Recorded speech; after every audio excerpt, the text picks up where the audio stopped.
자, 오늘은 사도행전 6장, 그동안 우리 사도행전 계속 연구하고 있는데요. 6장으로 넘어갑니다. 8절에서 15절 우리 다 함께 공독합시다. 스데반이 은혜와 권능이 충만하여 큰 기사와 표적을 명단에 행하니 아고디노, 구레네인, 알렉산드리아인, 빌리기아, 아시아성 사람들의 회당이라는 각 회당에서 어떤 자들이 일어나 스데반으로 도로 변론하세. 스데반의 지혜와 성령으로 만함을 저희가 눈이 담지 못하여 사람을 가르쳐 이 사람이 모세와 하나님을 모독하는 말하는 것을 우리가 들어노라 하게 하고 백성과 사람과 사람들은 주님도 시켜 말씀하자마자고 공의하라. 백성이 가운데 이 사람은 거룩한 것과 법을 거슬러 나아가기를 하지 아니하는다. 백성의 대신에 이것을 벌리고 나서 그에게 전하여 준 규례를 붙이겠다 하고 우리가 들어노라 하거늘 공의에 앉은 사람이 다 스데반을 주목하여 하노니 그 얼굴이 천사의 얼굴과 같더라. 사도행전 6장은 드디어 스데반이 등장되고 7장에는 스데반의 변론, 그리스도에 대한 변론을 할 설교의 형태로 쭉 하다가 마지막 이를 듣던 유대인들이 던지는 돌에 맞아서 기독교 역사의 첫 번째 순교의 제물이 됩니다. 7장이 그런 거죠. 자, 오늘 스데반의 생애에 대해서 한번 연구하고 우리가 이를 어떻게 설교할 것인가, 이 계획주의적인 입장에서 구상을 해보겠습니다.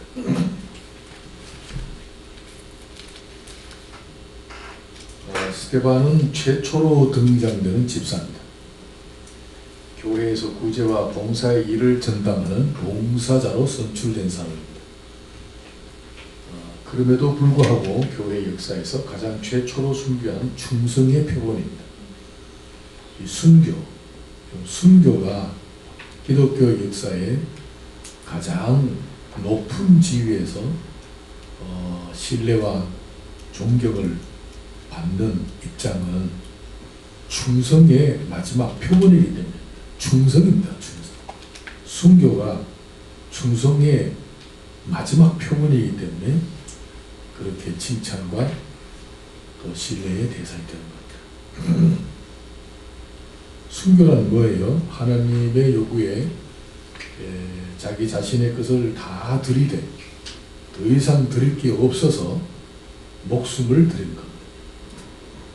그리고 이런 측면에서 우리는 순교의 역사를 주님의 요구에 충성하셨던 예수 그리스도의 본을 쫓아 스데반이 그 첫 번째 제물이 되었다는 것입니다.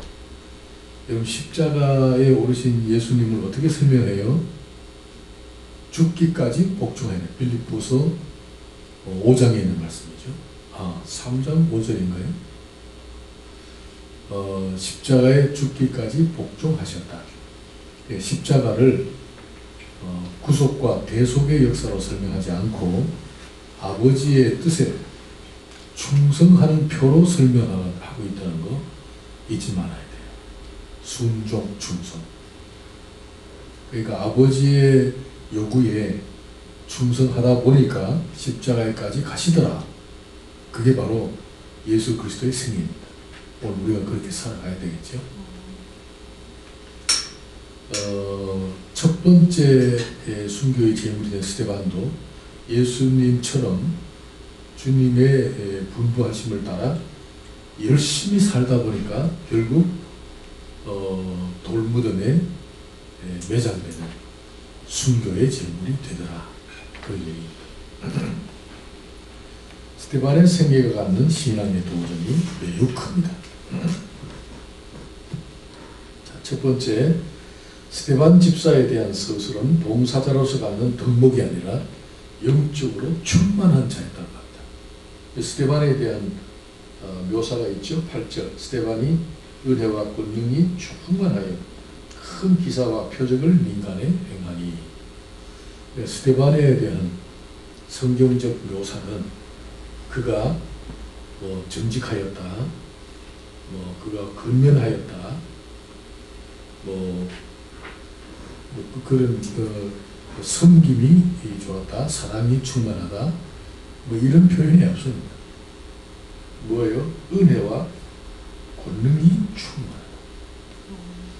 여러분, 이 기독교 신앙에서 우리가 반드시 생각해야 할 것은 우리 하나님을 섬기는 데 있어서 우리가 갖춰야 할 덕목으로서 섬김, 봉사, 사랑, 헌신, 희생, 이런 이웃 구제, 이런 걸 우리가 많이 듭니다만, 그거는 부수적입니다.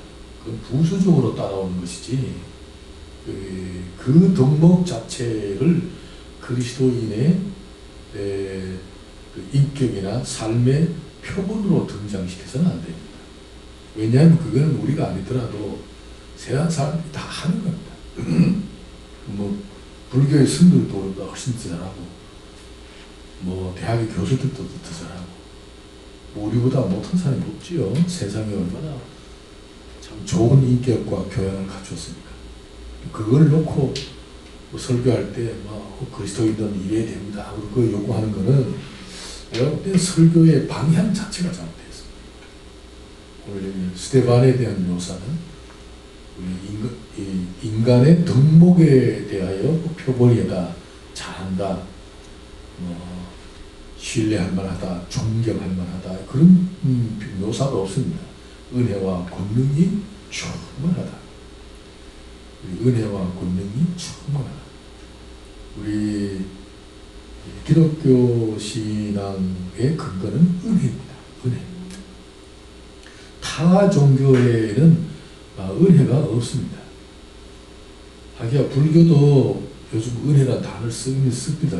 왜냐하면 마지막 불교의 그 자기 연마, 자기 구도의 마지막 지점에서는 아무래도 도를 완성시킬 수가 없거든요. 해보니까 아무리 목탁을 두드리고 속세를 떠나서 인간의 즐거움과 희락과 쾌락을 다 금욕하고 극기하고, 그것을 아무리 다스려도 자기를 완성시킬 수가 없잖아요. 자기 완성이 뭐냐면 자연에 융합하는 거죠. 그죠? 자연과 합하는 거죠. 나를 자연으로 돌아가게 하는 마지막 지점이 곧 해탈입니다. 그게 힘들다, 어렵다.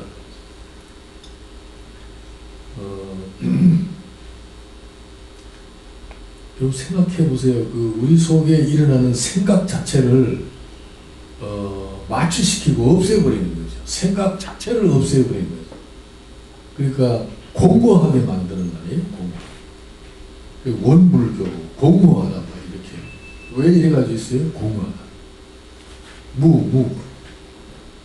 무위의 상태로 돌아가는 운동이거든요.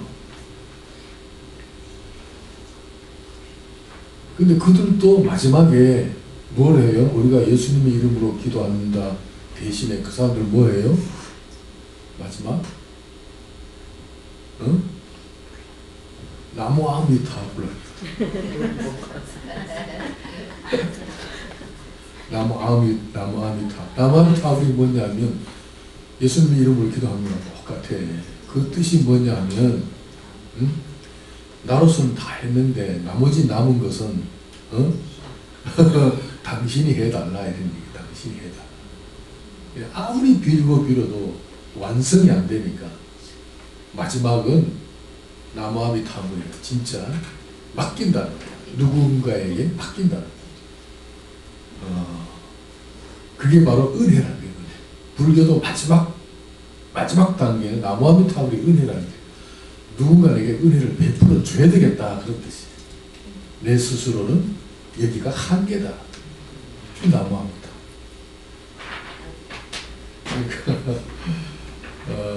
그러나 우리는 우리 기독교 신앙은 처음부터 은혜입니다. 은혜가 근거됩니다. 창조의 역사 자체가 은혜입니다. 이 신학에서 그죠? 신학에서 반드시 놓치지 말아야 할 것은 성경 역사의 처음 태초에 하나님이 천지를 창조하시니라 그 첫 구절 안에 은혜라는 개념이 있다는 걸 알아야 돼요. 그걸 모르더라고요.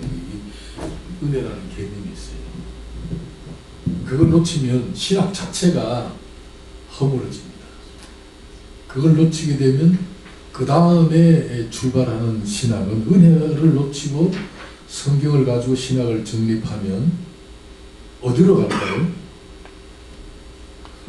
반드시 이원론으로 빠집니다. 이원론. 이원론이라는 건 뭐 다른 거 있어요? 인간이 갖고 있는 아주 근원적인 사고 방식이죠. 사고의 원리죠. 그렇죠. 초자연. 초자연에 대한 그리움. 또 하나는 뭐예요? 이 땅에 산 날 동안 인간의 가능성을 개발하는 거죠. 인본주의죠. 소위 말하는 종교나 좀 문화나 윤리나 도덕이나 이쪽으로 가는 거죠. 그러게 되면 창조주 하나님하고는 전혀 관계가 없는 신학이 되어버려요. 그래서 하나님과 관련된 신앙 고백, 그리고 하나님의 그 창조 이전의 영원한 하나님의 계획과 연관된 우리 물리의 세계, 우리가 경험의 역사, 그렇게 연관시키려면 창세기 1장부터 은혜라는 개념이 들어가야 된다. 은혜. 이해가 되는지 모르겠어요. 은혜가 아니면 하나님이 주인일 수가 없잖아요. 논리적으로 그렇잖아요. 논리적으로. 그죠? 우리에게 베푸신 은혜가 근거가 되지 아니하면 하나님이 우리의 주권자가 될 방법이 없잖아. 그래서 개혁주의 신학은 창세기 1장 1절 그 한 구절에 은혜라는 개념이 들어가 있다라는 거 잊어서는 안 돼요. 왜냐하면 창조 자체가 은혜란 말이죠. 은혜. 응? 나중에 기회 있으면 더 얘기하도록 하고, 그 개념을 머리에 탁 집어넣고 가슴에 담고 성경을 보셔야 이 성경의 소위 풀이가 제대로 잘 풀려지는 거죠.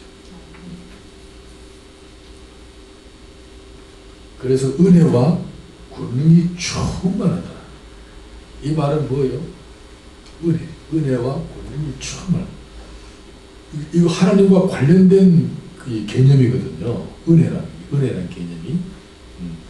하나님에 대한 충성심, 하나님의 주권에 대한 어떤 경외심, 그게 벌써 은혜라는 단어 안에 들어있잖아요.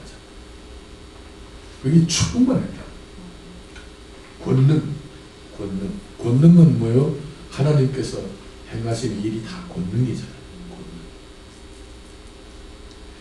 그런 사도들과 동일하게 은혜와 권능에 있어서 월등해서 민간의 기사와 표적을 행하였다. 민간의 기사와 표적을 행하는데 그저 봉사직으로 선출된 집사가 앞서 있다. 그거 굉장한 거 아니겠어요? 일반적으로 집사의 덕목은 정직성, 근면함, 충성에 반하여 그는 영성에 있어서 독특하였다. 이것은 여기서 뭐를 생각해내야 될까요? 우리 개혁주의 소위 종교 개혁자들이 로만 캐톨릭부터 튀어나오면서 탁 들른 피켓 슬로건이 뭡니까? 만인 제사장이잖아. 만인 제사장. 예? 여기서 바로 그런 걸 우리가 생각할 수 있는 거죠. 그래서 제가 자주 말씀드립니다만 설교는 내용이 신학이어야 한다.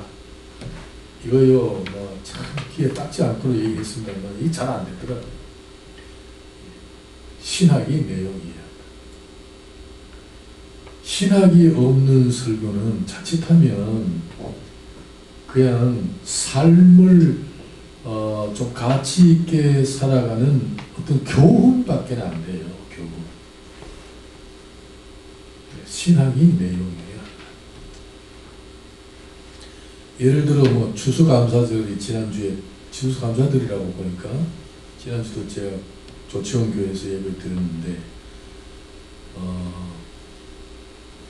추수감사절 1년을 돌아보면서 감사해야 된다. 그 본문은 그 읽었어요. 본문은 출애굽기 23장인가요? 그 초막절에 대해서 본문은 읽었는데 초막절에 대한 설명이 없는 거야. 그러니까 신학이 없는 거지. 설교 그렇게 하면 안 되잖아요.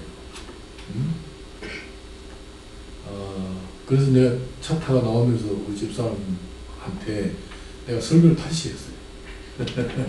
하니까 당신 확실히 좀 다르다 이러네. 왜 신학이 없으니까. 신학이 없으면 우리 감사해야 된다. 감사하는 자가 복을 받는다. 감사하는 자가 화평을 누린다. 감사하는 자가 사는 곳에 사랑이 있다. 화목이 있다. 그런 정도의 설교. 그거는 일반적으로 내가 그 다음에 도라 TV를 보니까 거의 다 그렇게 가더라고요. 추수감사절에 그 설교의 내용이 그냥 감사. 조금 좀 내가 섭섭하대. 한국 교회에 대해서 내가 섭섭하더라. 어째 저렇게 사전이라도 한번 찾아보고 설교를 좀 하지. 어떻게 저렇게 설교가 좀 똑같아. 영성교회, 사랑의 교회, 사랑의 교회 오정민 요셉 설교하댔다 보니까 똑같아. 너무 심하더라. 우리 개혁주의 신학 연구 활동하는 거예요. 이거 무시하면 안 돼요. 정말 이런 활동이 있어야 돼요. 여기 추수감사절에 초막절을 읽어놓고 뭘 얘기해야 될까요? 초막절, 수장절, 초막절, 그죠? 같잖아요. 6월절, 그다음 무슨 절? 무교절, 같잖아요. 77절, 맥주절, 초실절, 그죠? 다 같잖아요. 이 절기 명절마다 붙여지는 그죠? 명절의 이름이 그죠? 명절의 별명들이 굉장히 많다고. 괜히 그렇게 해놓은 게 아니란 말이야.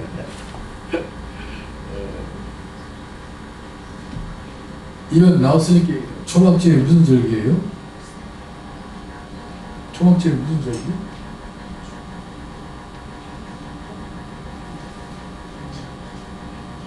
초막절. 추수감사절이잖아. 그죠? 초막절. 초막절은 수장절에 곁들여 지키는 절기예요.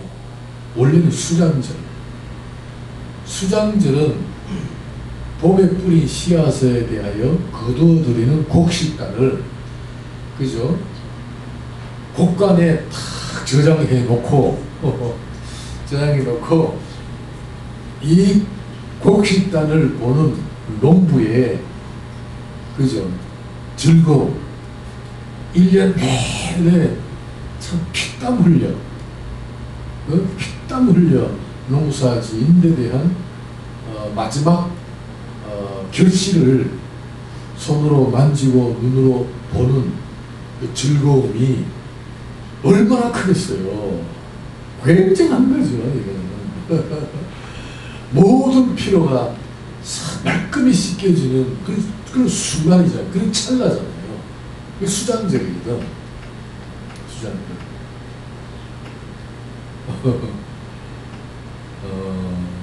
거기에 신학적인 의미를 탁 붙여야 될 거 아니에요. 뭐요? 6월절. 6월절에 씨앗을 뿌렸잖아. 누가? 예수께서 하나님의 미랄이 되신 절기잖아요. 그리고 수장절에 곡간에 들여든 곡식들은 그 씨앗에서 돋아난 열매들이잖아. 누구요? 누구? 오늘 우리잖아. 왜 그 얘기를 못하는지 모르겠어. 뻔한데 그걸 누가 봐? 누가 만지고 누가 봐? 누가 즐거워해? 신농부. 그게 어디 있어요? 요한복음 15장 1절에 아버지는 농부시다. 그렇잖아요. 농사는 누가 지었어? 하나님이 지으시고 직접 와서 희생 제물이 되신 분은 예수 그리스도잖아요. 그걸 누가 거둬들였어요? 성령께서 거둬들였잖아. 그것을 보는 농부로서 아버지의 즐거움은 엄청나죠. 그 기쁨과 환희가 엄청나요. 수장자는 마치 하나님 아버지께서 친히 뿌리시고 희생 제물이 되셔서 성령으로 말미암아 거둬들인 성도들, 천국 곳간에 거둬들인 성도들을 보고 그저 즐거워하는 농부로서 하나님 아버지의 즐거움, 기쁨, 환희, 거기에 나도 함께 참여하는 절기가 수장절이잖아. 그 기쁨을 아버지만 즐거워하나? 아버지의 즐거움에 내가 참여하는 거거든. 아버지의 즐거움은 나도 즐거운 거죠. 기독교 신앙은 하나님께서 오늘 우리를 보실 때에 하나님의 상태가 어떠냐? 그걸 분별하는 그 지혜가 곧 기독교 신앙이거든. 좀 어렵나요? 이해가 돼요?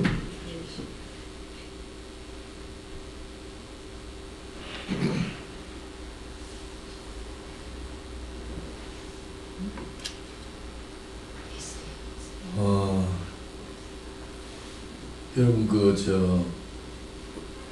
여기 흑판이 없어서 죄송합니다. 기독교 신앙의 요점은 다른 거 없어요. 성경에 보면 하나님 아버지께서 오늘 성도들을 하나님의 자녀를 보실 때에 하나님이 우리를 어떻게 평가하시느냐에 대한 분별력. 그 지혜라고 그래요. 그 분별력을 믿음이라 한단 말이에요. 다시 말하면 세상이 교회를 보고 어떻게 평가하느냐 그 문제 놓고 개혁을 주장하면 그거는 개혁도 아니고 개코도 아니야. 그거는 아무도 아니야. 그런 사람들이 기독교 윤리 실천운동하는 사람이 아니야. 그런 세상적 가치 기준으로 교회를 평가하면 제대로 된 교회가 세상에 있나요? 있나요? 왜 없어요? 교회는 당연히 세상적으로 평가해도 존경할 만 해야지. 근데 왜 합격이 안 될까요? 왜? 왜 안 되냐면 교회는 온갖 잡세들이 다 모이는 곳이기 때문이야. 병원에 가봐. 병원에 건강한 사람 있어요? 전부 아픈 사람이 병원에 오잖아. 의사 찾아서. 그러죠? 건강한 사람이 병원에 가는 사람이 없잖아. 여러분 교회는 인생살이를 하다가 인생살이 자체가 피곤하다. 이거 살아서 정말 아무것도 건질 게 없다. 돈 몇 푼 그건 운명을 걸게 못한다. 출세 그 해봐야 몇 프로치 안 된다. 어차피 죽는다. 그죠? 인생의 절망을 아는 자들이 마지막 찾아 나오는 곳이 교회잖아요. 그럼 절망을 알 때까지 어떤 사람이 보느냐? 사업에 실패해야 드디어, 그죠? 영혼에 대해서, 자기 영혼에 대해서 심각해지잖아. 생각지 않았던, 보이지 않는 영혼의 세계에 대하여 심각한 자가 오잖아. 그러니까 오는 사람들이 실패해서 오고, 병들어서 오고, 절름발이가 오고, 만진뱅이가 오고, 막 눈먼 자도 오고, 교회는 그런 사람들이 오는 것이야. 그러니까 세상적인 가치로 딱 보면 뭐 저런 게 잘못됐나 싶잖아. 어떤 사람 과거에 다 사기꾼인데, 네? 나도 전과가 있는데 목사 됐잖아. 그 과거 그걸 가지고 딱 보면 저런 게 목사냐 이럴 거 아니야. 근데 성경은 어떤 얘기해? 네? 하나님이 하셨다. 이게 대답이야. 하나님이 보실 때 나를 어떻게 평가하느냐에 대한 분별력, 거기에 대한 반응이란 말이야. 반응. 이 기독교 신앙이거든. 근데 하나님 보실 때 어떻게 봐? 진짜 선하고 의롭다고 보는 거냐? 아니란 말이죠. 아직도 속이 새카만 사람들이야. 까마귀 같은 놈들을 불러다 놓고 지금 하나둘 때를 벗기는 과정이거든. 그러니까 하나님께서 어떻게 봐요? 죄인을 의인이라 여기시는 거야. 그래서 성경에 보면 여기신다, 간주하시다, 창세기에서 보시기에 좋았더라. 하나님이 보시기에 좋았더라. 보신다, 여기신다, 간주하신다. 하나님은 어떻게 우리를 여기시고 보시고 간주하시느냐에 대하여 우리 가치를, 그죠? 어떻게 반응해 보이느냐. 그게 기독교 운동이잖아.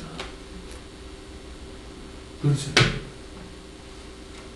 그걸 얘기를 해야 힘이 나는 거죠. 우리 그 여수아서에서 한번 했잖아요.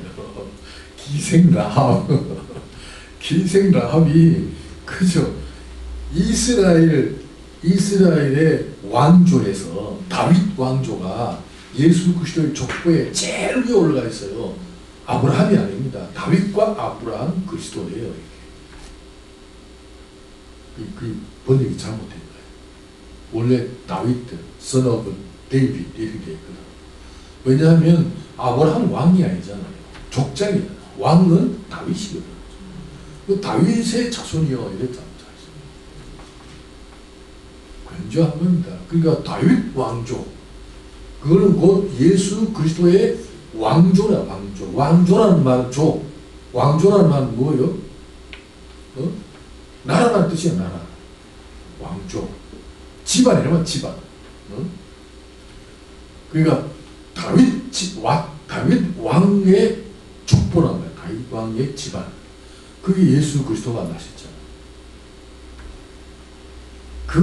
다윗의, 그죠? 고조가, 고조 할머니가 누구야? 라합이잖아. 라합이 과거에 뭐였어요? 희생이었잖아. 성경은 뭐를 얘기하고 싶어요? 예수 그리스도의 왕조인 다윗, 그죠? 다윗의 고조 할머니가 과거에는 기생이었다. 이걸 얘기하는 거 아니에요. 어쩔래? 기생이다. 어쩔래? 하나님이 그렇게 하셨다. 그거를 얘기하고 싶은 거야. 너희들 잘났으면 얼마나 잘났냐. 그죠? 다윗의 고조 할머니가 과거에는 기생이었다. 그러나 지금은 예수 그리스도의 왕족의 족보에서 그 할머니는 과거에 기생이었지만 지금은 최상의 영광의 자리에 와 있다. 그 얘기하는 거예요. 그러니까 지금 우리 예수 믿는 사람이 예수 그리스도 안에서 최고의 영광을 그죠? 노래하고 그 영광을 즐거워하고 그 영광이 바로 나 자신의 미래를 약속하는 것이라면 과거의 기생이 어떻고 깡패가 어떻냐는 얘기 아니야. 그래, 과거에 깡패였다. 그걸 간증하는 거 아니야. 너희들은 잘나면 어떻게 잘났느냐. 그래, 좋다. 그래, 막 굉장히 선하고 울었다. 그래 봐야 기껏 선한 거다. 난 지금 영광이다. 영광이다. 네. 여러분, 지금 내가 영광 중에 있다면 과거는 묻혀지는 거죠. 묻혀지는 거죠. 그걸 어떤 시각으로 봐야 돼?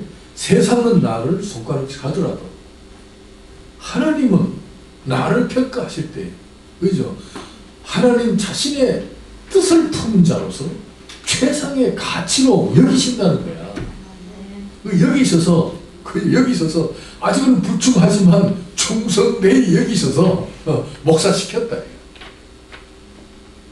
오늘 봐라, 목사들 봐라. 제대로 된 사람 있나 말이야. 대한민국의 목사들 봐. 거기 서울대 안 나온 사람 있나? 내 동창 서울대 안 나온 사람 두세 사람 있긴 있는데 목회가 안 되더라고, 걔들은. 목회가 안 돼.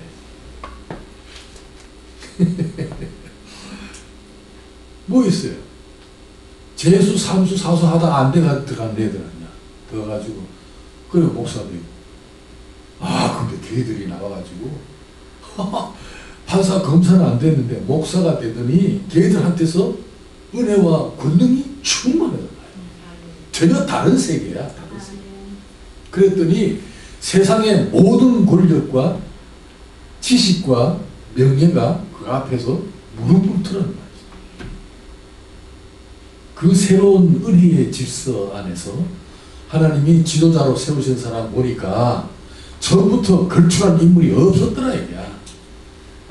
다 뭐 병들고 상처받고 절름발이 되고 그래서 쩔룩쩔룩해서 그리스도 안에 오더니 그 사람들이 은혜와 권능이 충만해져서 하나님의 진리를 선포하는데 그 선포된 말씀을 들은 자들이 구름대같이 모이더라. 그게 바로 사도행전에서 얘기하는 거죠. 내가 이 말을 너무 또 안 들으니 여러분 초막절 수장절은 바로 그런 의미고 그런 의미의 하나님은 이스라엘 남자는 그죠? 남자라고 생긴 그런 어린아이를 비롯해서 남자라고 생긴 건 전부 다 광야로 나가가지고 초막을 짓고 일주일 동안 초막 생활을 하게 하셨어요. 초막 생활. 여러분 씨를 뿌는 데 대하여 그 결실을 보고 최고로 즐거워하고 정말 잔치를 벌여야 할 흥겨운 계절에 왜 하나님은 남자들로 하여금 초막에 나가서 가장 고달프고 그죠? 쓸쓸하고 그 힘겨운 초막 생활을 명령하셨을까요? 왜 했을까요? 그게 설교의 요점이잖아. 추수감사절에. 왜 그랬을까요? 성경을 읽어야 돼, 성경을. 왜 그랬을까요? 초막에 거하게 하신 줄 알라. 오히려 이스라엘 백성들이 초막 생활 40년 동안 광야 생활을 하면서 이스라엘 백성들이 뭘 했어요? 40년 동안 하나님께서 베푸신 양식을 먹고 하나님 입히신 옷을 입고 그 발이 부럽지 않을 정도로 광야이지만 가장 풍요롭게 부족함이 없도록 살던 시절이 40년 광야예요. 물 한 방울 나지 않고 풀 한 폭이 없는 그곳에서 가장 풍요롭게 살던 시절이 40년이라니까요. 그런데도 이스라엘 백성들은 이를 베푸신 하나님의 은혜에 대하여 감사치도 않고 예배하지도 않았어요. 세우신 모세와 아론을 원망하고 돌로 치기까지 하고, 그래서 40년 동안 하나님의 진노 아래서 불뱀이 나돌기도 하고 막 땅이 갈라져서 고라자손 3,000명이 죽기도 하고, 이런 하나님의 소위 응징하시는 진노를 감당치 못한 세월이 40년이에요. 그래도 깨닫지 못하고 약속의 땅에 대한 꿈을 잃어버리고 떠나온 세계, 그죠? 홍해 저편 애굽의 고기 국물 부추은 마늘 냄새에 그리워하면서 하나님을 원망했던 계절이에요. 그거를 수장절에 기쁨이 충만한 그런 환희와 흥겨운 계절에 그런 생활을 명령한 것은 무슨 뜻인가요? 지금 거둬들인 곡식이 어디서 돋아났어요? 가나안 땅이잖아. 젖과 꿀이 흐르는 가나안 땅에서 거둬들인 이 곡식단이, 그죠? 곡식단이 누구에 의해서 이렇게 풍요롭게 열매 맺어 저장되었는가에 대하여, 그죠? 대하여 각성케 하는 의미가 있어요. 교훈적 의미예요. 뭐예요? 광야 40년 동안 너희들 조상의 정체를 밟지 말란 뜻이에요. 밟지 말라. 가나안 땅에서 돋아난 열매는, 그죠? 누구의 것이냐, 누가 베푼 것이냐에 대하여 각성케 하는 교훈적 의미로 초막절을 명한 거란 말이죠. 그게 명절의 의미입니다. 굉장한 거죠. 굉장한 의미가 있는 거죠. 그게 우리가 추수감사절에 우리가 돌이켜야 할 회개의 제목이고, 즐거움과 동시에 회개가, 그죠? 회개가 동반되어야 할 축제가 바로 추수감사절이에요. 이제 이해가 되죠? 이런 그 신학적인 뜻이 설교에 좀 표현이 되어야 되죠. 오늘 우리가 거둬들인 이 가을의 추수들, 이 열매들 막 강단 앞에 많이 갖다 놨더라고. 그러니까 삭대미처럼 갖다 놨어.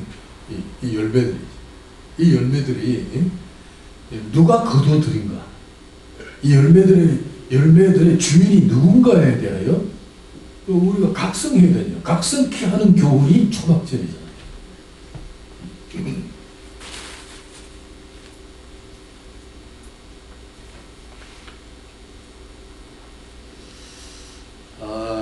그 정도로 하고 넘어갑시다.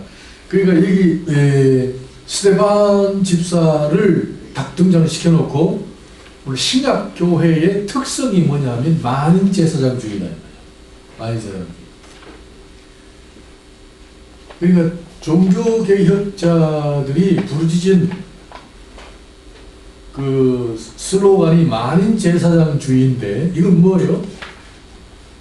로만 캐톨릭은 하나님과 하나님의 백성인 성도들과의 사이에 누가 차지했어요? 그 자리를 사제들이 차지했잖아요. 교황과 사제들이 하나님을 대신하여 그 자리를 탈취했잖아요. 탈취해버렸다.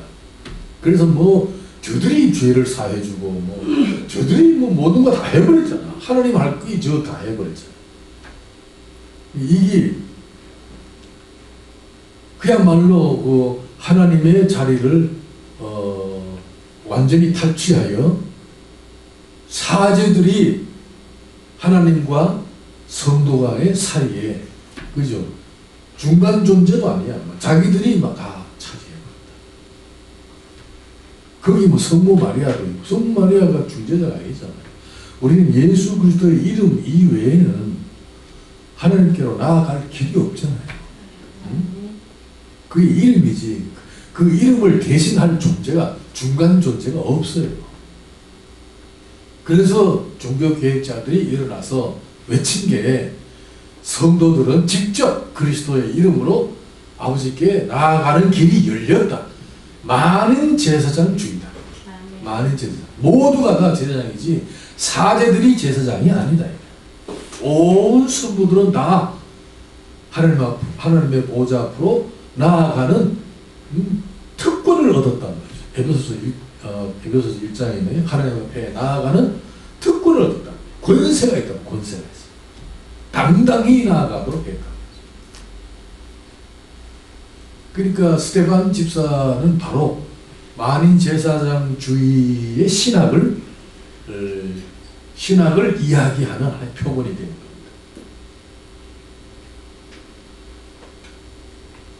구약에서 이스라엘 백성을 구별시키는 것으로서 그들의 조상인 아브라함과 율법과 할례와 성전과 같은 제도와 형식은 앞으로 나타날 그리스도의 몸으로서 교회에 대한 모형이며 그림자이다. 구약의 모든 제도죠. 성전, 할례, 의식, 율법, 그들의 조상인 아브라함까지도 그죠? 앞으로 나타날 그리스도의 몸으로서 교회에 대한 모형이다. 하나의 모형이다. 하나의 그림자다. 스데반 집사의 생애는 그리스도의 증인으로서 첫 순교자. 스데반 집사의 생애 오늘 제목이 생애입니다. 생애.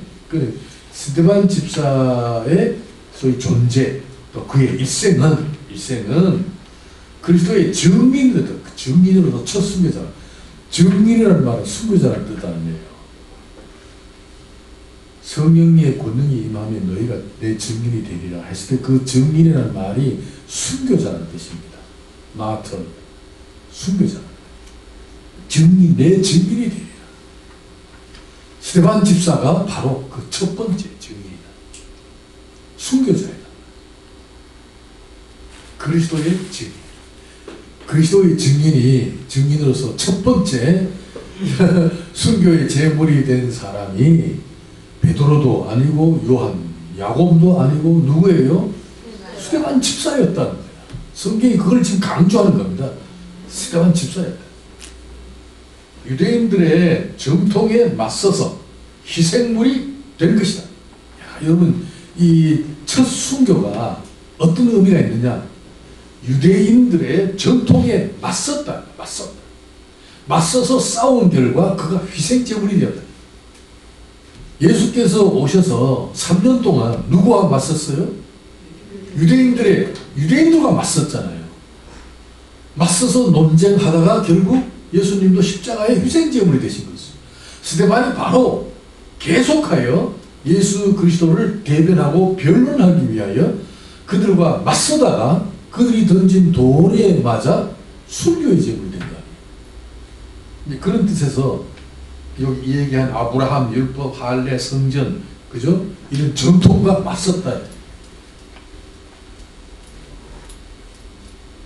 그러니까 지금 로만 캐토릭 이건 아직도 이런 형식을 취한단 말이에요. 구약의 형식을.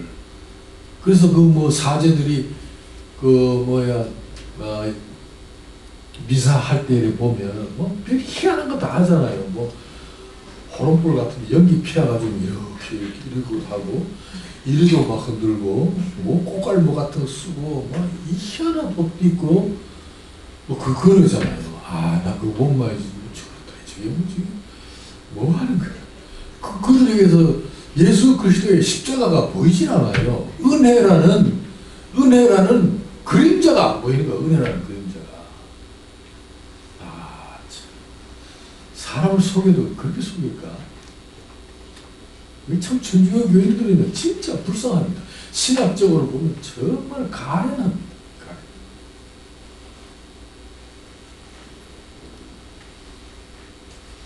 임마누엘의 하나님은 지금 어디 계시느냐? 그죠? 임마누엘. 예수님의 별명이 임마누엘 아니에요? 하나님 우리와 함께 계시는 거예요. 하나님 우리와 함께 계시는 거기가 바로 천국이잖아. 그렇죠? 지금 어디 계시냐?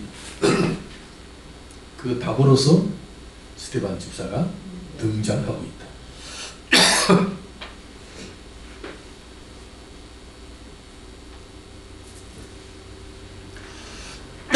고린도전서 한번 찾아볼까요? 3장 16절.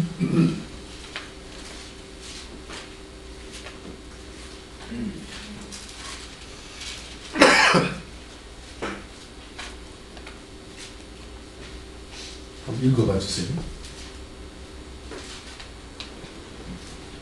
너희는 너희가 하나님의 성전인 것과 하나님의 성령이 너희 안에 계시는 것을 알지 못하느냐. 그렇죠. 6장 19절도 똑같은 말씀인데 참고해 주시기 바랍니다. 우리가 누가 거하는 성전인가요? 네, 성령이 우리와 함께 계시고 하나님이 우리와 함께 계신 성령의 전입니다. 교회는 그러니까 이게 말의 구사, 말을 구사하는 그런 그 능력이 우리에게 있어야 돼요. 예를 들어 교회는 세상으로부터 부름받은 그죠? 부름받은 성도들의 모임 이렇게 얘기하잖아요. 아유 죄송합니다.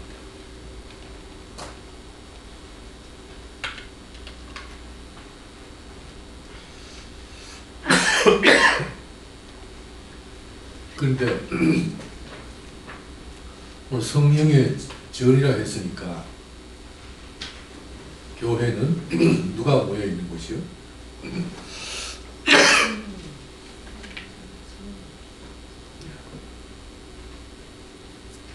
교회는 누가 모였어?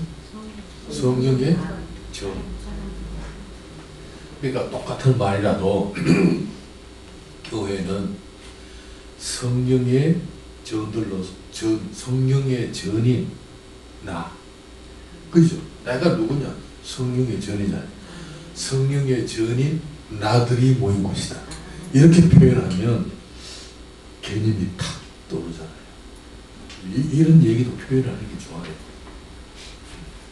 성령의 전들인 내가 여기 온 것인데 내가 누구냐? 나 하나뿐만 아니고 여럿이니까 나들이 모여 있는 것이다.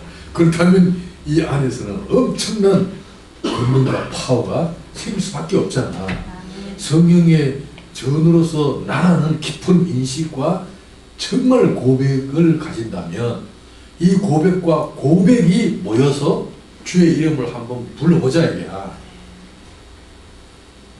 정말 그렇다. 성령의 전, 성령이 함께 가시는 전이다.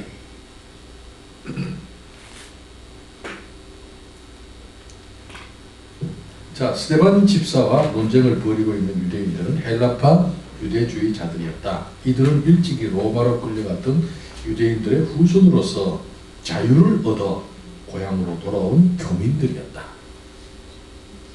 철저한 율법주의자들이었고 바리새파에 속한 자들이었다.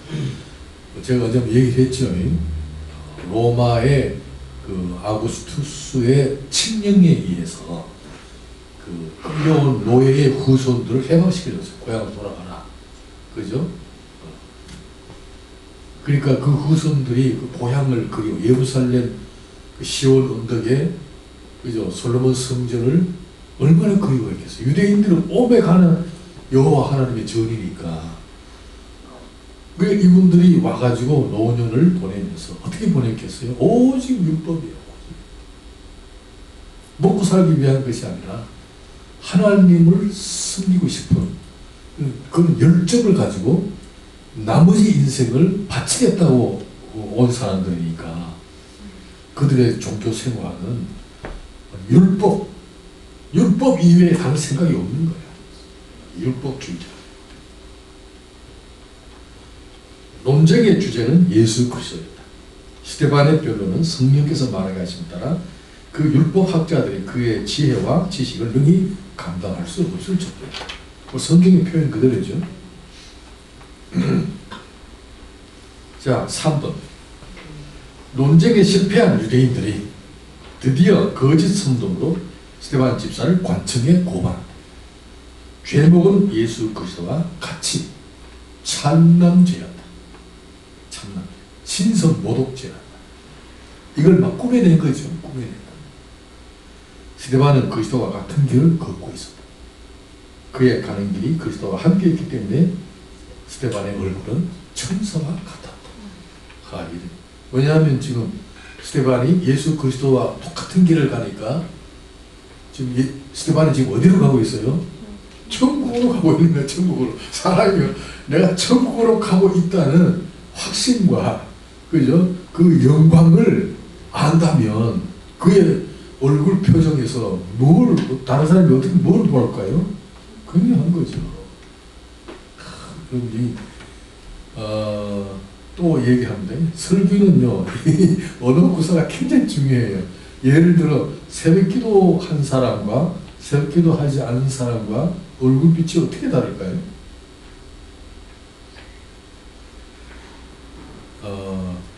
표현을 이렇게 한번 해보세요. 나 그런 경험이 있습니다만, 여러분, 하루가 시작되기 전에 첫 번째, 잠에서 깨어나 눈을 비비면서 겨우 양치질 정도 하고 지금 교회 오자 기도하러 올 때 지정신으로 와요. 비틀비틀하고 오잖아요. 와가지고 설교 듣고 기도하면서 그렇게 나온 새벽 기도에서 하나님과 만나잖아요. 내가 만난 게 하나님이 찾아오시잖아요. 그 피곤한 내 영혼을 충만케 하잖아요. 성경의 모든 사건을 떠올리고 또 그동안 들었던 하나님의 말씀을 내게 다시 기억나게 하고 내 도착지가 바로 천국이구나. 이거 다시 확신케 하잖아요. 사느라고 바빠 몰랐는데 새벽기도 와서 보니 내가 지금 천국으로 가고 있구나. 이걸 알게 되잖아요. 거기서 기도가 하나님을 만나잖아요. 전능하신 하나님. 내가 도착할 천국에 이를 때까지 내 남은 인생의 여정이 힘겹습니다. 이걸 얘기할 거 아니에요. 지금 이러이러한 사건이 걸려 있습니다. 내 아들에게 이런 문제, 내 딸에게, 아니면 내 몸에 이런 어려운 문제가 걸려 있습니다. 이걸 얘기하는 거예요. 그럴 때 어때요? 눈물이 나와요, 안 나와요? 통곡하기도 하고 울부짖기도 하잖아요. 그게 바로 새벽기도잖아요. 그러고 난 다음에 새벽기도 그렇게 울다 그냥 가나요? 언제 일어나? 언제 예수의 이름으로 기도하고 나가요? 적어도 뭔가 나갈 때 쭉 내야 나가잖아. 언제 나가? 내 마음에 그죠? 평안과 어떤 확신, 하나님이 나와 함께 계신다는 어떤 마음의 큰 용기가, 그죠? 그 확신이 다 생기면 나갈 때 내주를 가까이 한번 부르고 나가잖아. 내주의 보혈로 한번 부르고 나가잖아. 나의 갈 길 다가도록 예수 인도하시네. 그렇게 가잖아요. 여러분, 지금 우리가 새벽기도 하고 간 게 아니라 하나님과 얼굴을 받대요. 생사화복의 주권자 하나님을 바로 만나고 그 하나님의 음성을 다 듣고 돌아선 자의 얼굴에서 뭐가 나가요? 전능하신 하나님을 만나고 돌아선 자의 얼굴빛이 어떨까요? 환한 웃음이, 그죠? 그 표정이 두려울까요? 아니면 담대해질까요?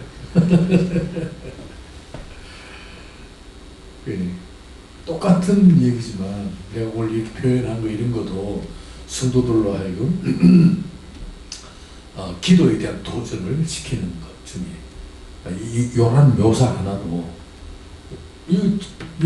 스데반의 얼굴이 천사와 같았다 이 대목에서 우리도 그렇다면 우리도 스데반 얘기가 아니라 바로 우리 얘기란 말이에요. 우리 얼굴에 천사와 같은 빛이 났다. 하나님은 왜 기적을 감추셨을까? 기적의 정당성은 임마누엘. 내가 여기 간단하게 썼는데 여기 설명을 좀 들으셔야 좋겠어요. 초대교회에 지금 금방 출발했잖아요. 스데반 집사가 은혜와 성령의 권능으로 충만했다면, 그죠? 하나님은 적어도 스데반에게 뭐를 보여줘야 되느냐? 그죠? 초월한 초월한 기적을 가지고 모든 사람들의 위협으로부터 그를 안전하게 보호해 줄 만한 어떤 기사가 나와야 될 거 아니에요.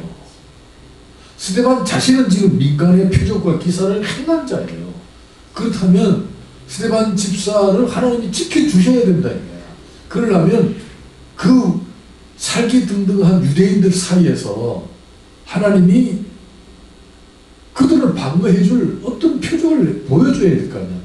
기적이. 그런데 죽도록 내버려 두시는 거야. 하나님은 왜 기적을 감추셨을까? 이 풀어야 할 숙제잖아요. 이런 문제도 설교의 제목으로 요 대목 가지고 왜 하나님은 기적의 의미, 아니면 기적을 감추신 하나님, 뭐 기적이란 무엇인가, 뭐 이런 제목 가지고 설교할 수 있죠.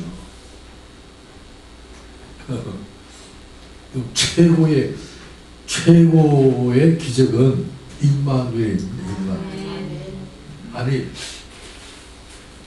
지금 병들어서 죽기 직전에 사람을 예수 그리스도의 이름으로 탁 건강을 회복했다면 그 무슨 뜻인가요?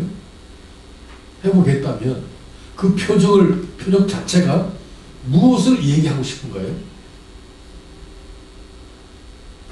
표적 자체가 하나님이 지금 너무 함께 계신다. 그 뜻 아니야. 그죠?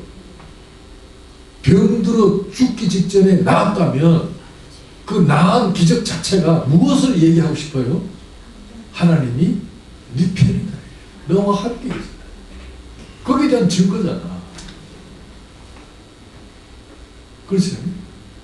그럼 스데반은 지금 돌무덤에 묻히는 가장 비참한 최후의 자리에서 하나님이 함께 하시는 표적을 웅장하게 나타냈다고.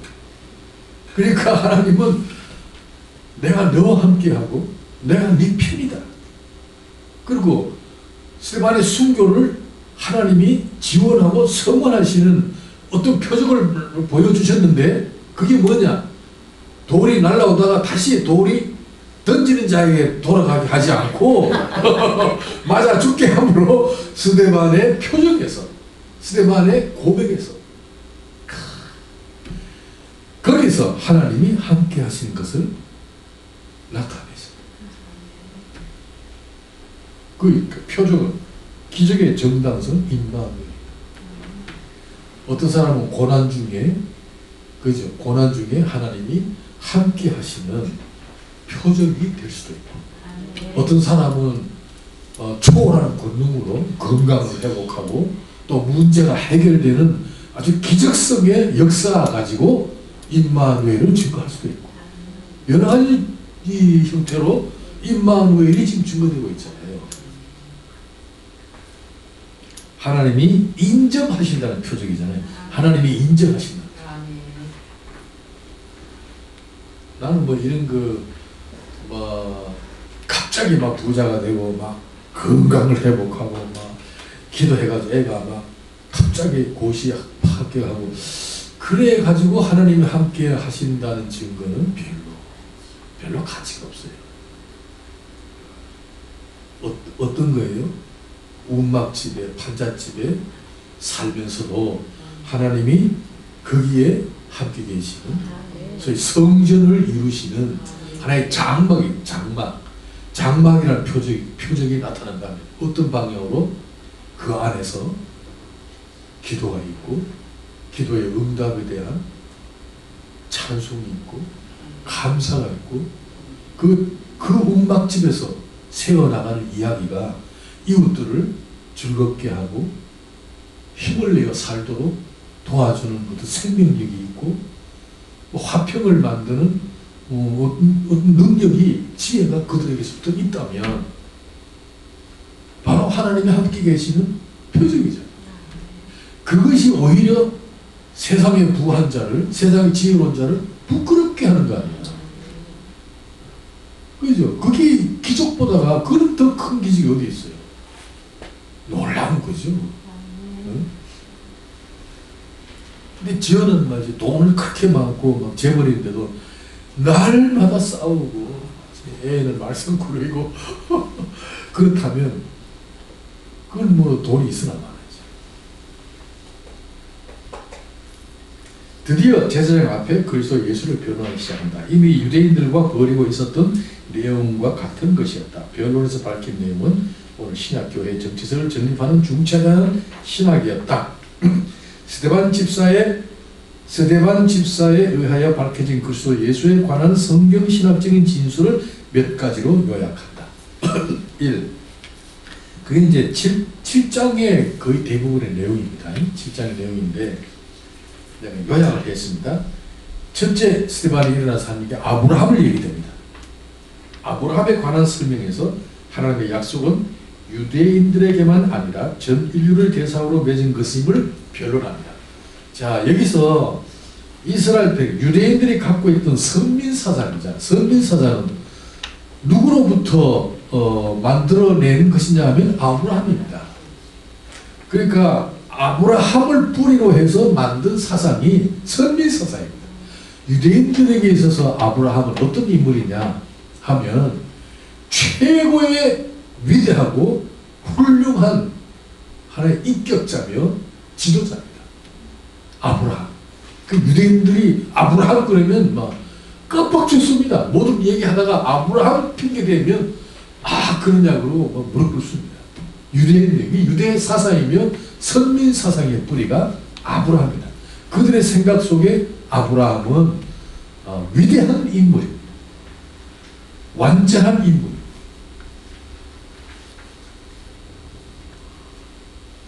유대인들에게 아브라함은 어떤 인물일까? 아브라함은 위대한 인물로서 하나님께서 특별히 선택하셔서 이스라엘의 조상이 되게 하셨다는 것이 그들의 자랑과 영광입니다. 아브라함을 위대하고 훌륭한 인물로서 그 자손이 되었음을 자랑하여 만든 것이 선민사상입니다. 소위 자기들을 어떻게 해요? 품종 중에 가장 고품종 민족이라는 것입니다. 이런 선민사상 때문에 히틀러가 독재서실에 몇 명을 죽었어요? 600만 명을 죽였죠. 유대인들이 이거 선민사상을 자랑하다가 그죠? 게르만 민족을 야만인으로 막 취급하고 막 그러다가 당한 거 아니에요. 유대인들 지금도 어디 가도 모든 민족들을 다 까다봅니다. 유대인들이. 야, 대단해요. 저 자주는 안 가습니다. 미국 혹시 필라델피아에 가면 유대인들이 모이는 데는요. 걔들 아직 토요일날 모여요. 집회를. 까만 막도 있고 막 운집한 군대같이 박쥐들이 모인 것 같아요. 경건하고요. 힘이 대단합니다.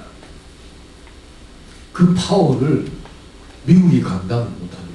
왜 걔들이 전부 월스트리트가를 탁 장악하고 있으니까 미국 예산의 60%가 70%를 장악하고 있다니까 말 다 했죠.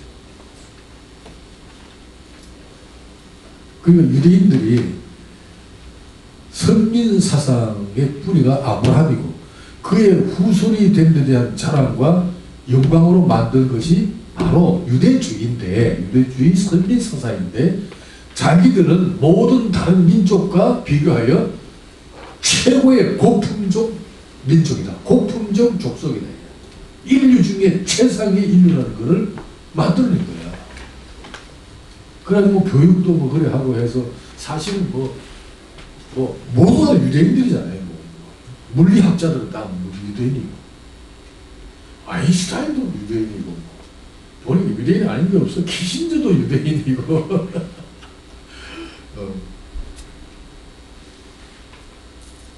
자, 스데반의 반론은 그렇습니다. 아브라함은 처음부터 능력과 지혜가 있던 자가 아니었다. 이리저리 유목민으로 살던 자였다. 그는 하나님을 믿는 믿음과 은혜를 설명하기 위하여 등장된 인물이다. 스데반이 지금 이걸 변론하는 겁니다. 그 후손이 애굽의 종살이로 무려 400년을 살게 되리라 예언하신 대상이다. 그렇게 훌륭했다면 왜 종살이 하겠냐? 그래가지고 애굽에 가서 400년 동안 종살이를 했다. 400년이 지나면 그 땅을 하나님께서 심판하실 것이라고 약속하셨다. 그래, 애굽의 왕을 심판하셨잖아요. 바로를 심판하고 그리고 해방시켰다. 아브라함에게서 타인보다 우월하거나 걸출한 면모를 발견할 수가 없다. 스데반은 아브라함으로부터 시작하여 앞으로 나타날 이삭과 야곱, 특히 율법을 인수한 모세와 요셉으로 이어지는 언약의 주체가 바로 예수 그리스도였다. 이걸 지금 변증하는 거예요. 그러니 유대인들 앞에서 이걸 했으니 아이고 돌에 맞아 죽는 게 뭐 이건 상식이지. 누구 앞에서 이런 얘기를 감히 해요. 그러니까 성령의 권능이 임하지 않으면 이 말을 못해요. 성령의 권능이 임하면 내 증인이 되리라. 바로 그 첫 번째 표적이 스데반이라는 말이죠. 두 번째, 할례를 통하여 낳은 자손들, 즉 이삭과 야곱과 12지파의 조상들을 일일이 열거합니다. 뭐예요? 우리 조상 아브라함이 할례를 받고 낳은 자손, 그리고 이삭과 야곱으로부터 뭐가 나와요? 12지파 우리 조상들이 나왔다. 할례를 통하여. 그러니까 할례란 무엇인가?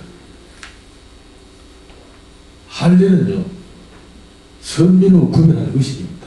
그들은 할례를 통하여 선민 의식을 근데 또 강조한 겁니다. 사실은 할례가 선민 의식이지만 인종학적인 구분이 아니라 영적인 것이죠. 스데반이 얘기하는 영적인 것이죠. 하나님의 백성이라. 이것은 전 인류를 상대로 하는 것이지 유대인들 너들에게만 허용되는 게 아니다라는 거예요. 그래서 종족 번식의 능력을 상실한 자들이에요. 할례는 뭐예요? 동그랗게 잘라낸다는 거예요. 오늘날 말하면 남자들 포경수술이라는 말이에요. 그게 아이 8살 때 되면 다 해버리잖아요. 8살 때. 제 8일 만에 하거든요. 왜 제 8일 만에 해요? 예? 그렇지. 제8일. 제8일이 성경에서 제8일은 생명의 날입니다. 8자라는 숫자가. 7은 완전수. 제8은 새로운 시작. 새로운 출발. 생명. 그래서 안식일도 원래 토요일이었는데 제8일째로 넘어가다가 제8일째가 일요일 날이에요. 그래서 오늘 주일, 일요일을 안식일로 지켜요. 예수님의 부활도 제8일째예요. 아직? 그 다음에 뭐 무교절 첫 번째 안식일도 제8일째. 초막절, 명절 큰날 명절 끝날 그 큰 날에 서서 외쳐가라사대 누구든지 목마르거든 내게로 와서 마시라. 그죠? 내가 그 배 생수의 감이 그런 게 아니라 성령의 감리. 명절 끝날 그 큰 날이 명절이 무슨 명절이에요? 초막절. 초막절 마지막 날. 절기 중에 초막절이 1년 중에 제일 마지막 날 절기잖아요. 그 절기 제일 마지막 날이 8일째예요. 대성회로 모여라. 그 8일째가 성령 강림. 성령 강림이 언제요? 오순절. 오순절이면 7749 그 이튿날. 전부 다 8자에 딱딱 맞춰져 있어요. 명절이든 뭐든 간에. 8. 그 할례도 8일째.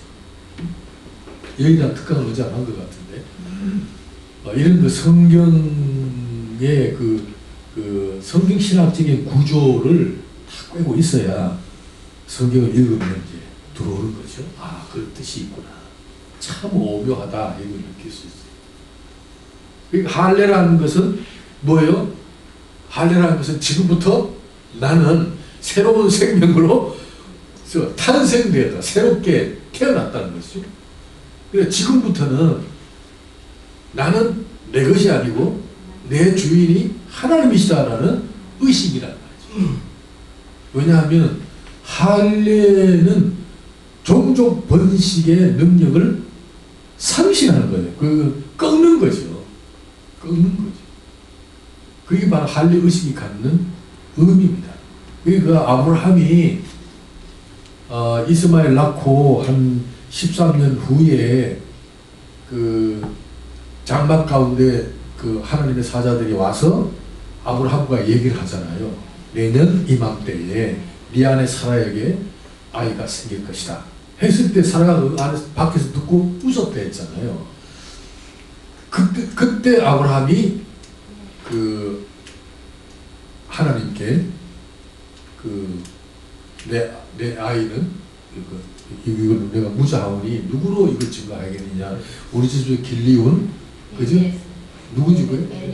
엘리에셀이니까 뭐 이거 조카의 아이다 했더니 그때 하나님의 사자가 와서 아니다. 그건 약속의 아들이 아니고 내 이맘때에 사라의 몸에서 나이. 그때 나이가 99살이다. 그리고 할머니는 89살이고 이미 생존 번식의 능력을 상실한 때예요. 거기다가 애가 나기 전에 또 뭐랬냐 할례를 시작해요. 그때 1년 전에 할례를 한 거예요. 그러니까 나이도 99살이고 애를 생산하기에 불가능하고 할례까지 시행했으니까 더 불가능한 거예요. 그리고 이삭이 피가 나요. 그럼 이삭은 아브라함의 자식이 아니라는 얘기. 하나님의 자식이라는 뜻이잖아요. 할례는 바로 그 뜻이거든요. 할례 받고 난 다음에 난 아이는 지금부터 내 아이가 아니라 하나님의 것입니다. 라는 표시야. 이게 구별의식이죠. 오늘 우리 그리스도인들은 애를 키우면서 이 애가 내 새끼다라는 생각을 버려야 한다. 하나님께서 주신 선물로 내가 양육하고 키우는 보람과 위로를 아이로부터 받을 뿐이지 이 아이의 주권은 하나님께 있다. 네. 그게 바로 할례는 오늘의 세례와 같습니다. 세례도 바로 그런 뜻이죠. 세례는 뭐 내가 죽고 다시 살아나는 거 아닙니까? 세례를 가장 뚜렷하게 설명하는 사건이 홍수 사건이에요. 노아 홍수.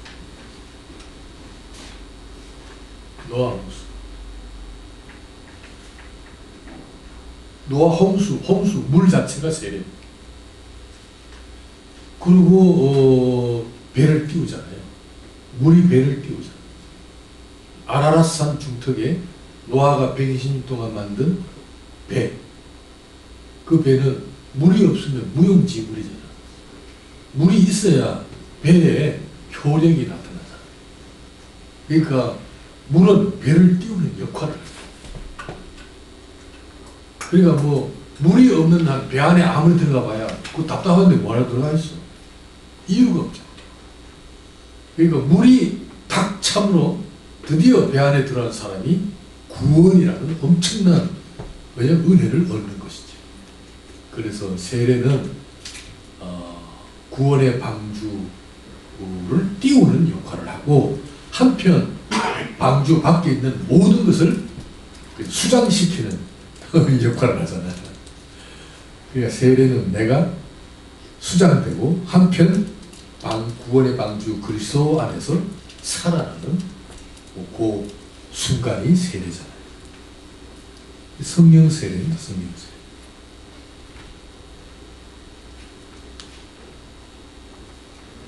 자, 스데반 집사의 반박입니다. 51절에 보면 목이 곱고 마음이 약해 할례를 받지 못한 사람들이라고 꾸짖습니다. 할례 외능만 취하고 마음으로는 완고한 자임을 책망한다. 너희들이 형식만 갖지 마음을 없도다. 그리고 골로새서 2장 11절에 보면 그리스도의 할례라는 말이 있잖아요. 육적 몸을 벗는 것이다. 신령한 몸으로 다시 태어난 겁니다. 예? 육적 몸을 벗고 신령한 몸으로 다시 태어나는 겁니다. 신약의 세례와 같은 뜻이 있다. 자, 뭐 다 아는 거 넘어가고요. 자, 세 번째, 스데반이 지금 유대인들 앞에서 그리스도를 변증하는 내용입니다. 그 다음에 모세를 들어 변증합니다. 모세는 이스라엘을 애굽으로부터 구원한 위대한 지도자나 바로의 딸이 양자로 삼아 애굽의 문물을 익히고 자라나서 지혜와 말과 행하는 일에 능한 자였다. 그의 나이 40에 애굽 사람을 죽인 후 이튿날 동족 간에 서로 싸울 때 이를 말리려다가 오히려 살인자로 몰리게 되어 미디안 광야로 도망하게 된다. 스데반이 이 얘기를 하는 겁니다. 그의 나이 80이 되었을 때 시내산에서 하나님으로부터 출애굽의 소명에 응하게 된다. 출애굽 이후 광야에서 하나님께로부터 율법을 수여받은 자다. 하나님을 대면하고도 죽지 않고 살아서 율법을 우리에게 주신 자다. 그 율법이 뭐예요? 37절 나와 같은 선지자 너희 형제들 중에 세우리니 너희는 그의 말을 들을지니라. 이 말이죠. 그러니까 나와 같은 선지자는 누구를 가르치느냐? 예수 그리스도다. 여기 하나님을 대면하고도 죽지 않고 살아서 나온 자를 우리가 보았도다.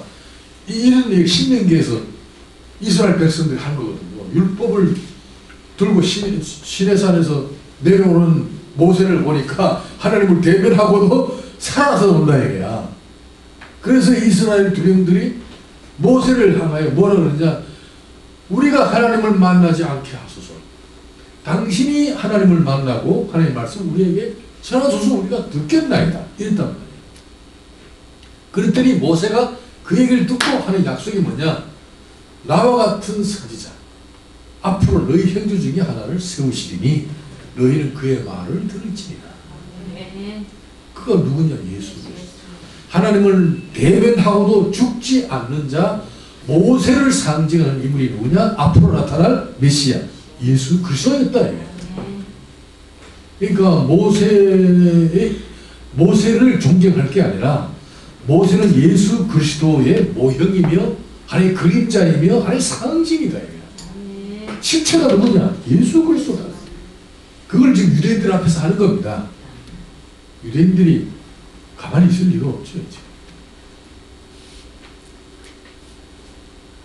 자, 그 다음에 제일 중요한 거 4번. 성전 건축의 양식을 가지고 그리스도를 변증합니다. 광야에서 만든 증거의 장막으로서 솔로몬이 건축한 예루살렘 성전을 들어서 참 성전의 뜻을 밝힌다. 성전의 참 성전이 어떤 것이냐? 하나님이 계시는 곳은 사람의 손으로 지은 곳에 계시지 아니한다. 48절. 하나님은 사람의 손으로 지은 곳에 계시지 아니하신다. 이스라엘 백성들의 자랑은 할례를 받은 아브라함의 자손이라는 것과 성전에서 하나님께 제사를 드린다는 것. 이게 이스라엘 백성들의 자랑과 영광입니다. 그리고 타 민족과 구별시키는 가장 중대한 가치입니다. 자, 유대인들에게 가장 으뜸이 되는 구별의식은 예루살렘 성전이고 곧 여호와 하나님께서 계시는 곳이라는 신앙이었습니다. 하나님 어디 계시느냐? 시온 언덕에 세워진 그죠? 솔로몬의 성전이 예루살렘 성전이 곧 하나님 계시는 곳이라는 의식이 있었다는 거죠. 그 성전 중심의 이스라엘 백성들의 종교적이며 문화적인 삶의 양태였습니다. 성전은 이방인들이 들어가지도 못하면 물론이거니와 주변 나라들의 침공으로부터 자신들을 지켜주는 것도 성전이 있기 때문이라고 믿고 있었습니다. 예를 들어 아수르의 산헤립이 랍사기를 앞서 예루살렘을 포위할 때 하나님께서 그죠? 이스라엘을 보호해 주신 것도 성전이 있기 때문이었다. 그러면 랍사기가 예루살렘을 포위해서 사람들이 굶어 죽을지 얼마나 위협적이고 완전히 죽는 지경이에요. 소변을 받아먹고 대변을 받아먹을 정도로 그 랍사기의 위협이 굉장히 18만 5천 명인가 군사를 거느리러 와서 지금 그래 됐단 말이야. 그때 그 산헤립이 보낸 그 항복하라는 편지를 들고 어디 가요? 히스기야가 성전에 들어가서 펴놓고 기도하잖아요. 그런데 뭐 호련히 이사야 선지자인가요? 그 예언한 대로 나갔더니 다 죽어버렸다. 18만 명 다 죽어버렸다. 산헤립은 지 고향으로 돌아가서 부하한테 찔려주고 다 죽어버렸다. 자, 이런 거를 통해서 뭘 하느냐? 성전이 우리를 지켜주셨다. 그렇게 믿고 있는 겁니다. 유대인들이.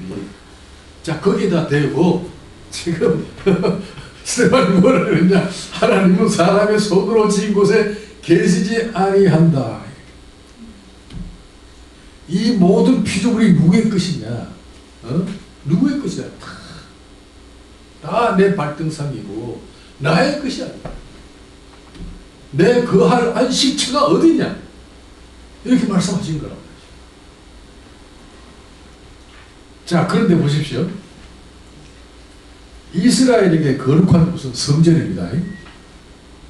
가장 거룩한 곳은 성전입니다. 성전에 올라가면 다 해결된다고 믿는 겁니다.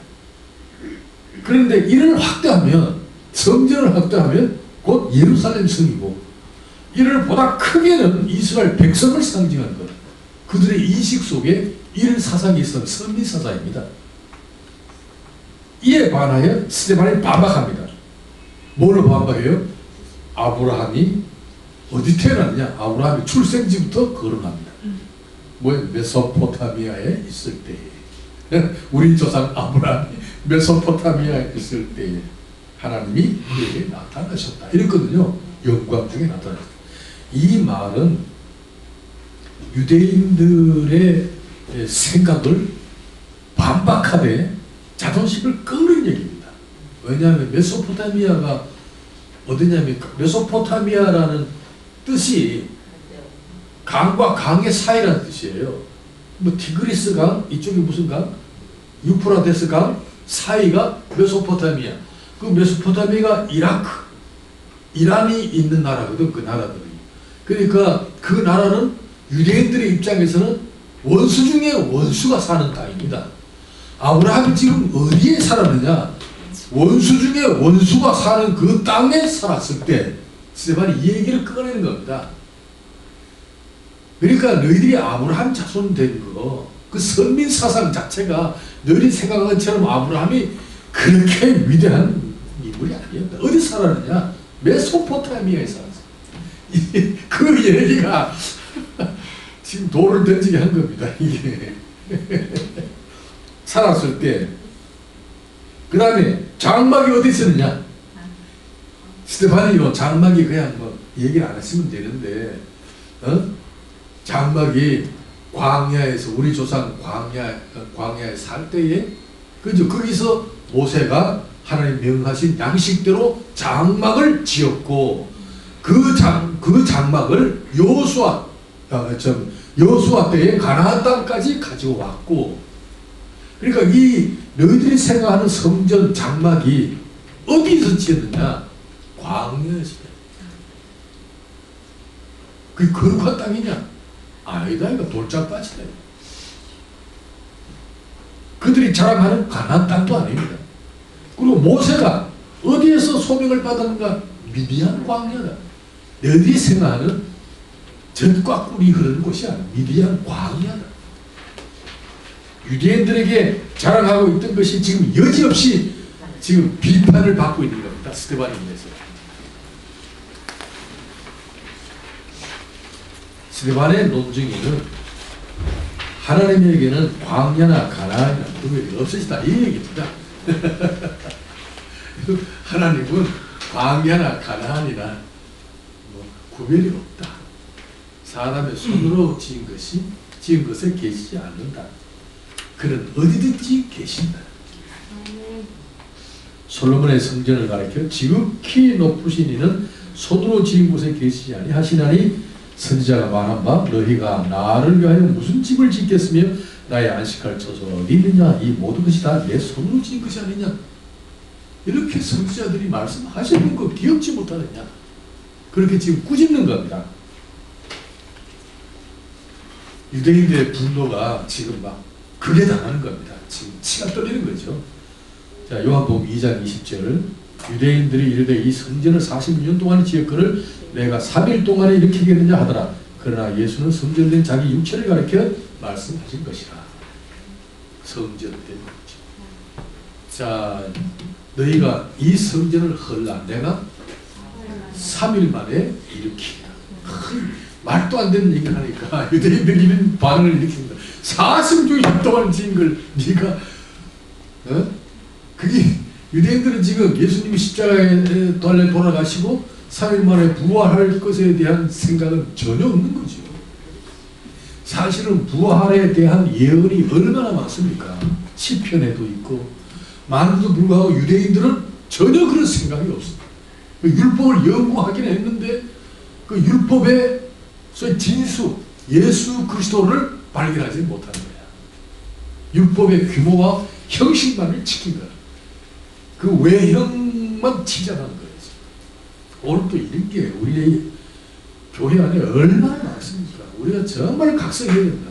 이런 설교를 통해 한번 외치시기를 바라요.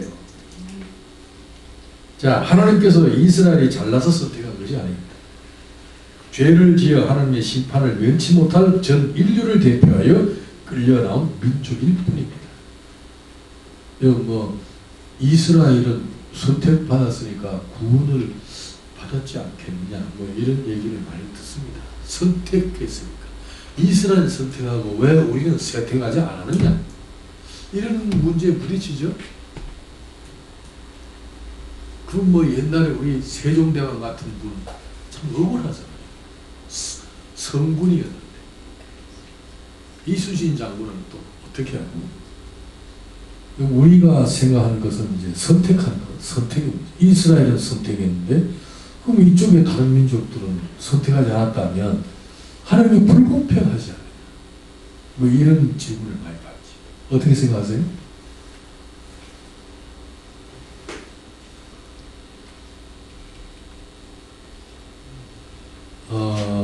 하나님은 아주 공평하신 분. 유대인 이스라엘 백성들, 나중에는 예루살렘 중심으로 그 유다 지파, 베냐민 지파만 유대인들이 되었고 율법을 지키는 지파가 되었습니다만, 여러분 이스라엘 백성들이 하나님께로부터 선택됨으로 말미암아, 그죠? 말미암아 유익한 게 딱 하나 있어요. 그건 뭐냐? 말씀을 맡았기 때문에. 로마서 3장에 있습니다. 그 이외에는 오히려 하나님께로부터 선택되었기 때문에 이스라엘 백성들이 다른 민족에 비해서 훨씬 더 많은 고초와 그 징계와 그죠? 그들에게 율법을 맡겼기 때문에 율법대로 다스리시는 하나님으로 인해서 다른 민족에 비하여 훨씬 많은 상처를 받습니다. 이스라엘의 역사의 99%가 남의 나라의 침공을 받고 남의 나라의 포로로 잡혀가고, 그죠? 이스라엘 백성들이 400년 동안 애굽에 종살이하고 70년 동안 바벨론에 포로 생활하고 그 민족이 떠돌아다니는 유수 생활을 하는 겁니다. 아직도 정착지가 없잖아요. 있어도 전쟁에 화근이 휩싸여 있습니다. 하나님께로 선택받았다는 이유 하나 때문에. 그 이유를 아셔야 돼요. 우리는 그들은 선택하고 우리 왜 안 했느냐에 대하여 불공평하다 하는데 굉장히 공평하신 분입니다. 자, 보십시다.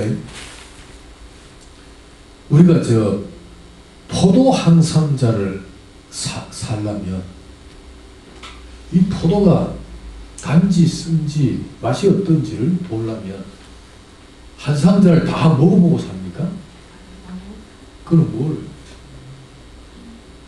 한 송이 꺼내가지고 한 5-6개 까먹어보면 이 전체가 어떤가를 알 수 있잖아요.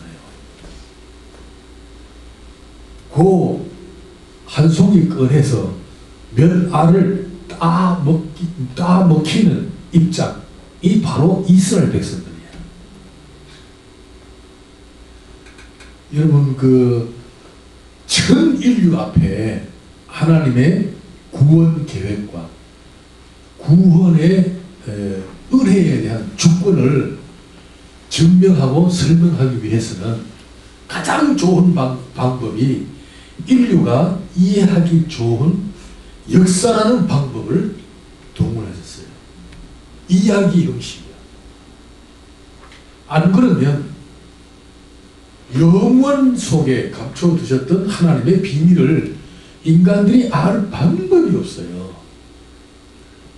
그래서 칼빈은 그런 얘기를 했어요.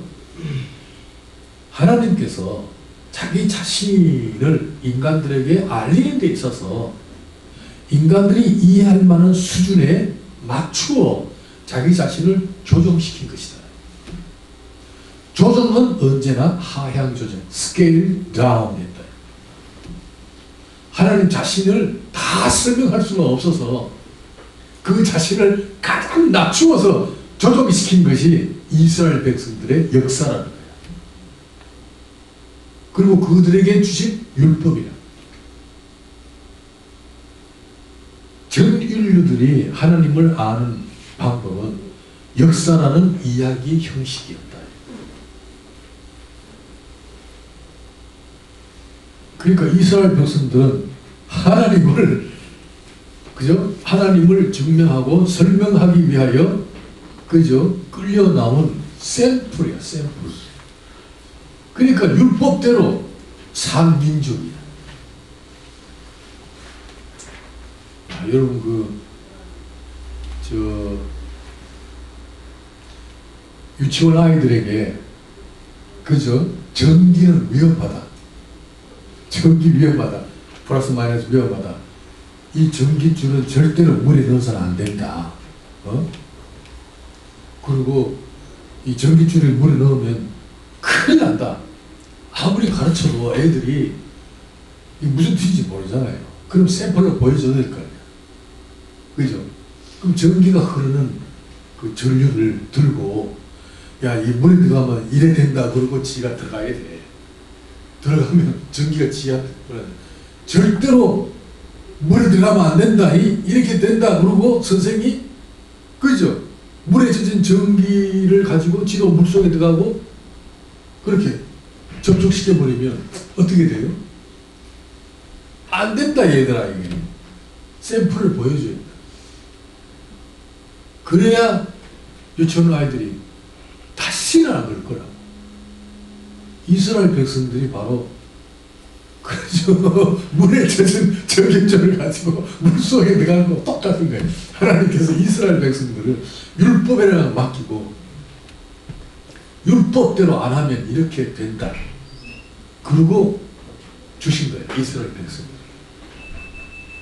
아브라함이라는 한 인물을 선택해서 물을 건너, 히브리인이죠. 물을 건너온 자, 유목민이라는 뜻이에요. 건너온 자 해서 그로 하여금 12지파가 생겨나게 하고, 그 다음에 야곱 시대 때 70인이 애국으로 종살이 가고, 그게 400년 만에 큰 민족을 이루어 지금 출애굽하는 거 아니에요. 그 출애굽하는 과정이 전부 다 오늘 우리가 세상으로부터 구원을 받아 천국으로 가는 여정을 상징적으로 설명하는 내용이거든요. 제사 제도도 마찬가지고 율법도 마찬가지고. 그런 의미에서 유대인들은 율법을 가졌다는 이유 때문에 율법으로 인하여 하나님께로부터 징계와 징벌을 엄청나게 받은 상처투성이의 역사입니다. 상처투성입니다. 기껏해야 다윗 시대 때 한 40, 50년, 솔로몬 때 하고, 기껏해야 한 5, 60년 정도 왕성하게 누렸을 때가 있었죠. 주변에 조공을 받고 왕권을 회복하고, 그래 그 회복한 그 다윗의 왕조를 예수 그리스도로 상징한다. 그렇다면 우리는 구경만 하고 그냥 공짜로 복음을 받아들인 거예요. 우리 얼마나 행복해요. 샘플이 안 된 게 다행입니다. 네? 샘플이 안 됩니다.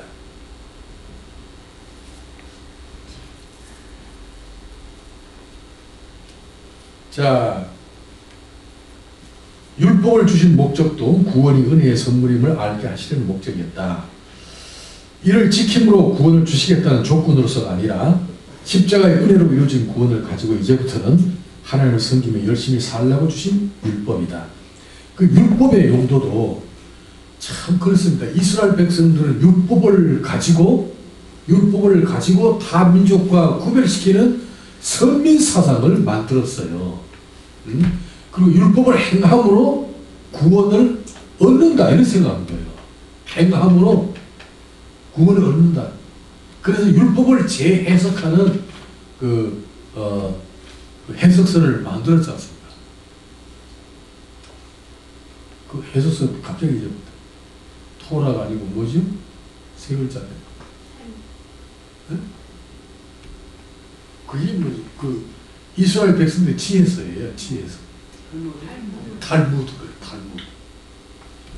탈무드가 가죽으로 만든 그 거리지만 이게요 우마차로 24차 분량이 된대. 율법 그 10계명을 해석한 해석서가 분량이 그렇게 큰 것 같아요. 그 유대인들이 지혜서예요. 그 율법을 자기 마음대로 그렇게 해석을 한 거예요. 율법은 사실 예수 그리스도의 은혜를 발견하기 위한 그 예수 그리스도께로 인도하는 모학 선생이지. 모학 선생. 그러니까 율법이 구원을 이룬 게 아니라 구원이 이루어졌으니, 그잖아요. 출애굽했으니 율법을 시내산에서 받아서 광야에서 말고 가나안 땅에 들어가서 지켜야 했다. 그건 뭐예요? 구원이 먼저지요. 구원이. 이제 구원을 얻었으니 이제는 율법대로 잘 살아봐라 이런 뜻이다. 그 율법을 누가 지켜요? 구원 얻은 사람이 지켜야 돼요. 오늘 이 율법은 1.1획도 없어지지 않습니다. 천지가 없어지기 전에 율법 하나도 없어지지 않습니다. 그렇다면 하나님의 율법은 누가 지켜야 돼요? 오늘 그리스도 안에서 구속받은 성도들이 지켜야 할 법이에요. 이 법을 칼빈은 제3의 율법이라는 별명을 붙였어요. 참 그 놀라워. 율법이 굉장히 깊더라고 보니까. 그 심령의 법, 심령의 법. 행위의 법이 아니라 심령의 법이에요. 그래서 그 칼빈의 후예들이 율법을 연구하다가 예수 그리스도의 산상보훈과 연결시켜 신약의 율법은 산상보훈이다 이렇게 설명을 한 겁니다. 심령이 가난한 자는 복이 있나니 천국이 저희 것입니다. 이게 하나의 율법이야. 심령이 왜 가난해?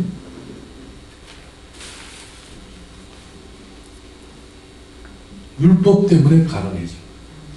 네? 율법과 관련이 있다.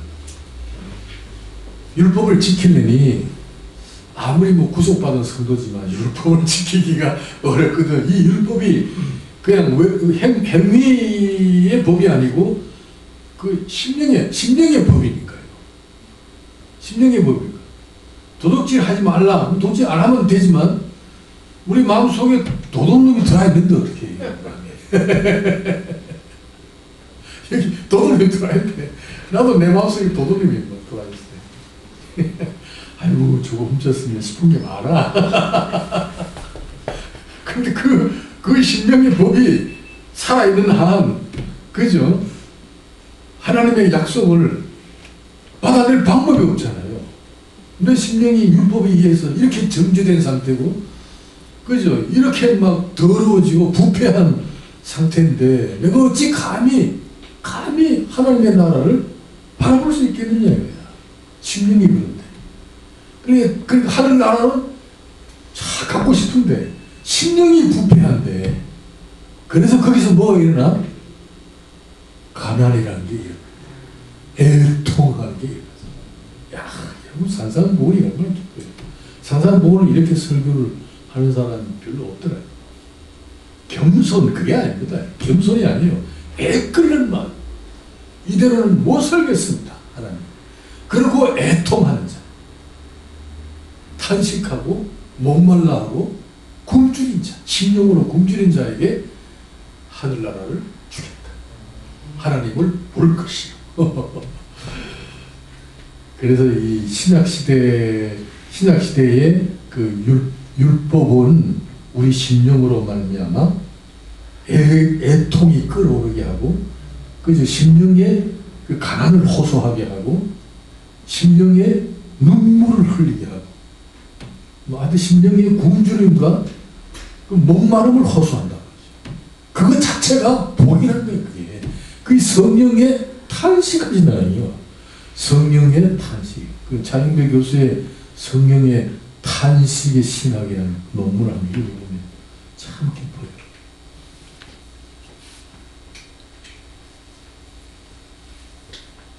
그것은 마치요 이래요. 구원을 먼저 주셨기 때문에 이제는 율법을 열심히 지켜라 이런 뜻이 되는데, 이 사람들은 반대로 생각한 거예요. 율법 자체가 구원을 가져온다 이런 생각이거든요.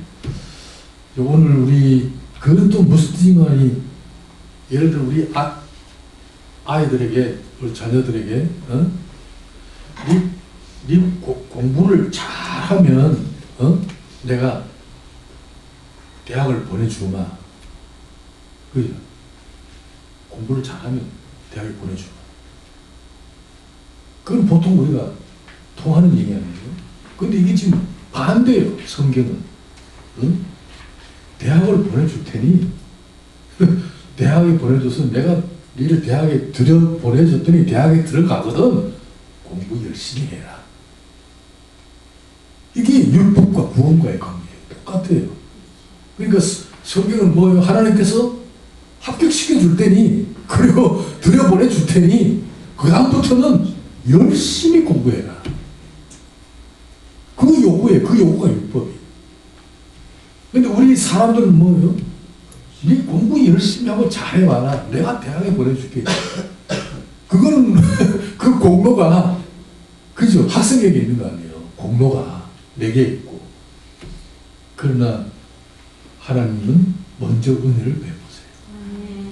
내가 어떤 방법으로든 널 대학에 입학시켜 주겠다. 그러니 들어가거든 공부 열심히 해라. 그게 우리 신앙생활이에요.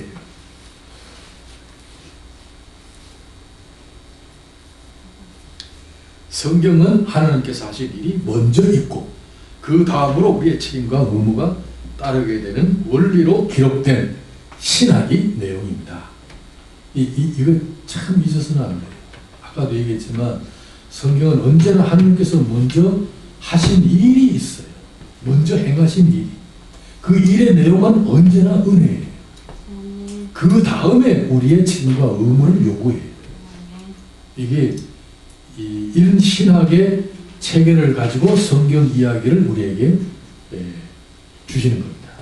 우리 성경을 보고 이런 원리를 가지고 해석하고 이해하면 하나님의 은혜에 대하여 더욱 감동적인 신앙생활을 할 수가 있어요. 우리 설교 잘해야 되겠죠?